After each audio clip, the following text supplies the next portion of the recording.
ప్రభువును ప్రేరక్షకుడైన యేసుక్రీస్తు నామంలో ఈరోజు దేవుని వాగ్దానము అనే వాక్య ధ్యానములో నాతో పాటు పాలు పొందుచున్న మీ అందరికీ ఉదయకాల శుభములను వందనములను తెలియజేయుచు మన అనుదిన విశ్వాస జీవితమును ఆధ్యాత్మిక మేలుకొలుపును కలగజేయగలిగిన మేలుకరమైన దీవెనకరమైన ఆశీర్వాదకరమైనటువంటి జీవితంలోనికి మనల్ని నడిపించగలిగిన దేవుని మాటలను బట్టి సంతోషిస్తూ ప్రేమపూర్వకముగా ఈ వాక్య ధ్యానంలోనికి మిమ్ములను ఆహ్వానిస్తూ ఉంటున్నాను.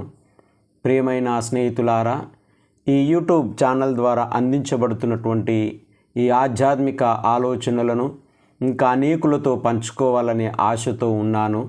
కాబట్టి ఈ ఛానల్ను షేర్ చేయవలసిందిగా, వారిని కూడా సబ్స్క్రైబ్ చేసుకోమని చెప్పవలసిందిగా మనవి చేస్తూ ఉంటున్నాను. ప్రార్థన అవసరతలు ఏమైనా ఉంటే మీరు కామెంట్ రూపంలో తెలియజేయవలసిందిగా మనవి చేస్తూ ఉంటున్నాను. అంతేకాకుండా మీ కొరకు నిత్యము ప్రార్థిస్తున్నాను అని తెలియజేయడానికి సంతోషిస్తూ ఉంటున్నాను.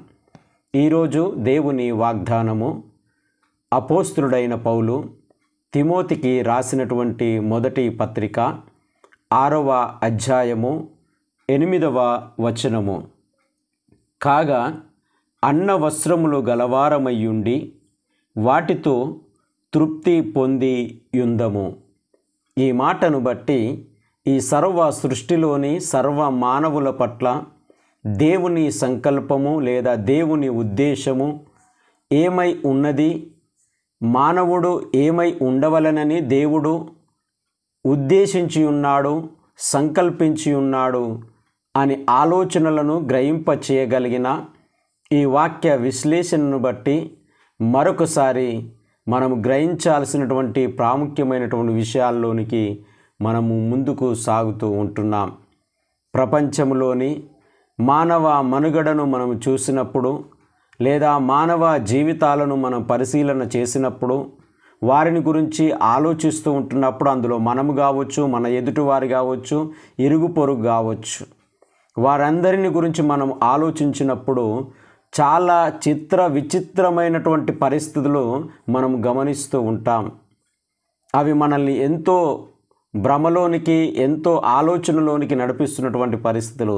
ఎందుకు జ్ఞాపకం చేస్తూ ఉంటున్నాను అంటే, ప్రపంచంలోని అత్యంత ధనవంతులుగా చెప్పబడుతున్నటువంటి వ్యక్తులు మొదలుకొని ఆ పూట కొరకు ఆ కష్టపడుచున్నటువంటి కడు పేద స్థితిలో ఉన్న వ్యక్తి వరకు మనం ఎవరిని ఆలోచించినా, ఎవరిని మనం పలకరించినా, ఎవరితో మనము వారి ఆలోచనలు పంచుకున్నా, నేను తృప్తిగా ఉన్నాను, నేను సంతృప్తిగా ఉన్నాను అని చెప్పగలిగినటువంటి ధైర్యము ఏ ఒక్కరు చేయలేనటువంటి పరిస్థితుల్లోనే మన జీవితాలను మనము గడుపుతూ ఉన్నట్లుగా జ్ఞాపకం చేస్తూ ఉంటున్నాను.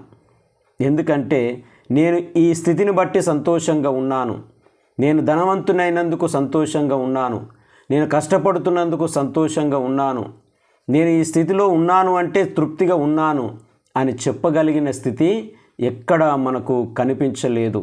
తద్వారా జరుగుతున్నటువంటి పరిస్థితులు ఏంటంటే, నెమ్మది లేక, సమాధానము లేక, సంతోషము లేక, మనశ్శాంతి లేక, మనస్సును పాడు చేసుకోవడం, ఎదుటి వ్యక్తులు పాడయ్యే విధంగా క్రియేట్ చేయడం, లేదా ఎదుటి వ్యక్తుల యొక్క వ్యక్తిత్వాలను హానికరంగా మార్చడం, లేదా మనమే ఈ సమాజానికి ఒక ప్రమాదకరమైనటువంటి వ్యక్తులుగా మారిపోవడం. ఎందుకంటే మన జీవితము అనేది తృప్తి లేనిగా, సంతోషించలేనిదిగా ఉన్నప్పుడు అది తన జీవితాన్ని, తన పరిధిని దాటి అది ప్రమాదకరమైనటువంటిదిగా మారే అవకాశాలు ఎన్నో ఉన్నాయి అనేది జ్ఞాపకం చేయబడుతూ ఉంటుంది. ఒక ఎగ్జాంపుల్ నేను జ్ఞాపకం చేయడానికి ఇష్టపడుతుంటున్నాను. ఒకానొక సందర్భంలో అడవిలో వేట నక్కకు దొరికింది. అక్కడ మంచి మాంసము దాని దగ్గర ఉంది. ఆ మాంసము దగ్గర మరొక విషయం ఏంటంటే, అక్కడ ఒక బాణము కూడా వదిలివేయబడ్డది. అలాంటి సందర్భంలో ఆ నక్కకు ఆశ కలిగింది. ఉన్న మాంసంతో తృప్తి చెందలేక, ఉన్న మాంసము తిని సంతోషించలేక, ఉన్న మాంసమును తిని తన ఆకలి తీర్చుకోలేక ఆ నక్కకు అనిపించినటువంటి మాట ఏంటంటే, ఆలోచన ఏంటంటే, మొదట ఈ బాణముకున్నటువంటి ఈ నరాన్ని నేను తెగ కొరికి తినేస్తాను, ఆ తర్వాత ఈ మాంసమును అంతటిని తింటాను అని ఆలోచన చేసి అది వెంటనే ఆ బాణముకు లాగి కట్టబడినటువంటి ఆ నరాన్ని కొడకడం జరిగింది. అది వెంటనే ఆ దగ్గరికి లాగి కట్టబడింది కాబట్టి అది వెంటనే విజృంభించి ఆ నక్క గుండె పైన కొట్టడం జరిగింది. వెంటనే అది చనిపోయింది. ఎందుకు జ్ఞాపకం చేస్తూ ఉంటున్నాను అంటే, ప్రియమైన విశ్వాస సమూహమా, ఈరోజు మన ఎదుట ఉన్న, మనం సంపాదిస్తున్న, మనకు పొందుకున్న లేదా దేవుని కృపను బట్టి ఆశీర్వదించబడిన ఆయా జీవితాలను, ఆయా ఉద్యోగ స్థాయిలను, ఆయా నాయకత్వ స్థాయిలను బట్టి మనము సంతోషించలేక, మనది ఎదుట ఉన్నటువంటి వాటితో తృప్తి చెందలేక, లేని వాటి కొరకు ఆశపడి ఉన్న సమయాన్ని వృధా చేసుకొని మనల్ని మనము మనశ్శాంతి, సంతోషమును, సమాధానమును, నెమ్మదిని కోల్పోతున్నటువంటి వారముగా ఉంటున్నాము అనేది ఈ ఉదయకాల సమయమున జ్ఞాపకం చేయబడుతూ ఉంటుంది. తద్వారా జరుగుతున్నటువంటి ప్రమాదములు మనం ఆలోచన చేసినప్పుడు లేని వాటి కొరకు ఆశపడుతూ ఉన్న వాటిని అనుభవించలేక, ఉన్న వాటిలో తృప్తి చెందలేక, మనము లేని వాటి గురించి ఆలోచన పాకులాడుతూ ఏం చేస్తున్నాము అంటే అన్యాయాలకు ఎగబడుతున్నాం, మోసాలకు ఎగబడుతున్నాం, మనిషిగా ప్రేమించలేకపోతూ ఉంటున్నాం. అవినీతిపరుడుగాను, దొంగగాను, దోచుకొనివాడుగాను మన జీవితాలను గడపాల్సినటువంటి పరిస్థితికి దిగజారిపోతున్నాము అనేది జ్ఞాపకం చేయబడుతూ ఉంటుంది. అందుకే ఈరోజు ధనవంతులు చూడండి, ఈరోజు పేదవాడిని చూడండి, ఈరోజు అధికారం ఉన్న వారిని చూడండి, ఈరోజు నాయకత్వం అందిస్తున్నటువంటి వారిని చూడండి, వారు ఎదిగిన స్థితికి తృప్తిగా జీవించలేకపోతూ ఉంటున్నారు. ఉన్న స్థాయిని మర్చిపోయి లేని స్థాయిని గురించి ఆలోచన చేస్తూ ఎన్నో విఘాతము కలిగించే ప్రమాదకరమైనటువంటి వ్యక్తులుగా ఈరోజు ఎన్ని స్థాయిలను, తన స్థాయిని తాను మరిచి బ్రతుకుతున్నటువంటి వ్యక్తులను చూస్తూ ఉంటున్నాం. అది కుటుంబము మొదలుకొని సమాజము వరకు ఒక హానికరమైన, ఒక ప్రమాదకరమైనటువంటి స్థాయికి మనల్ని నడిపిస్తుంది అనేది తృప్తి లేని జీవితము జ్ఞాపకం చేయబడుతూ ఉంటుంది. ఇలాంటి సందర్భంలో ఈ ఉదయకాల సమయమున మనల్ని ఆధ్యాత్మికంగా బలపరచడానికి, మనల్ని ఆలోచింప చేయడానికి, మన విశ్వాసమును బలపరచడానికి దేవుడు ఈ వాగ్దానం ద్వారా మనతో మాట్లాడుతూ ఉంటున్నాడు.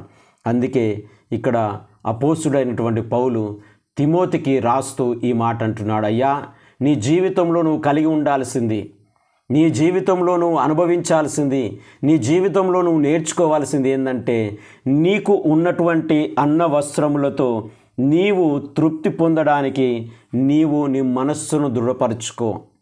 నీ దగ్గర ఏమి కలిగి ఉన్నావు? అన్న వస్త్రములు గలవారయ్యుండి వాటితో తృప్తి పొంది ఉన్నాము అనే ఆలోచనకు నిన్ను నీవు మలుచుకో. లేని వాటి గురించి ఆలోచన చెయ్యకు. అందరి వాటి గురించి ఆలోచన చేసి మోసపోకు. నీవు ఒక దొంగగాను, దోపిడిదారుగాను, మోసకుడుగాను, అంతకుడుగాను, ప్రమాదకరమైనటువంటి వ్యక్తిగాను, లేదా కుటుంబానికి, సమాజానికి ఉపయోగం లేనటువంటి జీవితాన్ని గడపడానికో నిన్ను దేవుడు ఎన్నుకోలేదు, నిన్ను సృష్టించలేదు. నిన్ను దేవుడు ఒక ప్రత్యేకమైనటువంటి ప్రణాళిక కలిగి ఉన్నాడు అని జ్ఞాపకం చేయబడుతూ ఉంటుంది. అందుకే మనకు తగినంత ఆహారము కానీ, వస్త్రాలు కానీ, గృహాలు కానీ ఉన్నదానితో తృప్తి చెందాలి. అనవసరమైన లేని వాటి కొరకు ఆశపడి ఉన్న వాటిని తృప్తిగా అనుభవించలేక, లేని వాటిని పొందుకోలేక మన జీవితాన్ని మనమే తప్పుడు మార్గాలకు, మోసపూరితమైనటువంటి మార్గాలకు, పాపపు క్రియలకు, చెడు వ్యసనాలకు మన జీవితాలను పాడు చేసుకుంటున్నటువంటి వారమై ఉండకూడదు అనేది జ్ఞాపకం చేయబడుతూ ఉంటుంది. కాబట్టి ప్రియమైన స్నేహితులారా, సహోదరి సహోదరులారా, ఉదయకాల సమయమున దేవుని యొక్క ఉద్దేశము మానవాళి ఎడల ఏమై ఉన్నది అనేది జ్ఞాపకం చేస్తున్నటువంటి వాటితో తృప్తి చెందడము అది చాలా అత్యవసరమైనటువంటి పరిస్థితి అని జ్ఞాపకం చేస్తూ, లేని వాటి కొరకు ఆలోచిస్తూ నీ జీవితాన్ని సంతృప్తి లేనటువంటి జీవితంగా మార్చుకోకూడదు అనేది దేవుని సంకల్పము. దేవుడి మాటలు దీవించి ఆశీర్వదించునుగాక. పరిశుద్ధుడా, ప్రేమగల తండ్రి, మహోన్నతుడా, ఉదయకాల సమయమును బట్టి మీకే స్తుతులు స్తోత్రములు చెల్లిస్తూ ప్రార్థిస్తూ ఉంటున్నాం. నిజమే ప్రభువా, మాకున్న వాటితో తృప్తి చెందలేక లేని వాటి కొరకు ఆశపడుతూ మమ్మల్ని మేము ఎన్నో విధాలుగా బలహీనపరుచుకుంటూ మనశ్శాంతి కోల్పోతూ సమాధానము నెమ్మది లేనటువంటి బ్రతుకులోనికి నెట్టివేసుకుంటున్నటువంటి పరిస్థితులు ఉండి ఉండవచ్చు. ఉదయకాల సమయమున అలాంటి పరిస్థితులను తీసివేసి ఉన్న వాటితో తృప్తి చెందుతూ ఇదిగో దినదినము కష్టపడుతూ అభివృద్ధి చెందడానికి నీ కృప, నీ నడిపింపును దయచేయమని, చేతుల కష్టార్జితములను, ఉద్యోగములను, ప్రయాణములను, చేయు ప్రార్థనలను, విజ్ఞాపనలను మీరు అంగీకరించి ఆశీర్వదించుమని ప్రార్థిస్తూ ఉంటున్నాం. దేవా, ఈ దినమున మా కుటుంబంలో ఇది జరగాలి, నా జీవితంలో ఇది జరగాలి, మా పిల్లల పట్ల ఇది జరగాలి అని ఎవ్వరు విశ్వాసంతో ప్రార్థిస్తూ ఉంటున్నారో వారి ప్రార్థనలను, మొరలను ఆలకించి అంగీకరించి ఆశీర్వాదములతో నింపి మీరే మహిమ, ఘనత, ప్రభావములు పొందుకొనుమని యేసయ్య పరిశుద్ధ నామమున ప్రార్థించి అడిగి వేడుకొనుచున్నాము తండ్రి. త్రియేక దేవుని యొక్క దీవెన, ఆయన నిత్య సమాధానము మనందరికీ తోడుండి దీవించి ఆశీర్వదించును గాక. ఆమేన్.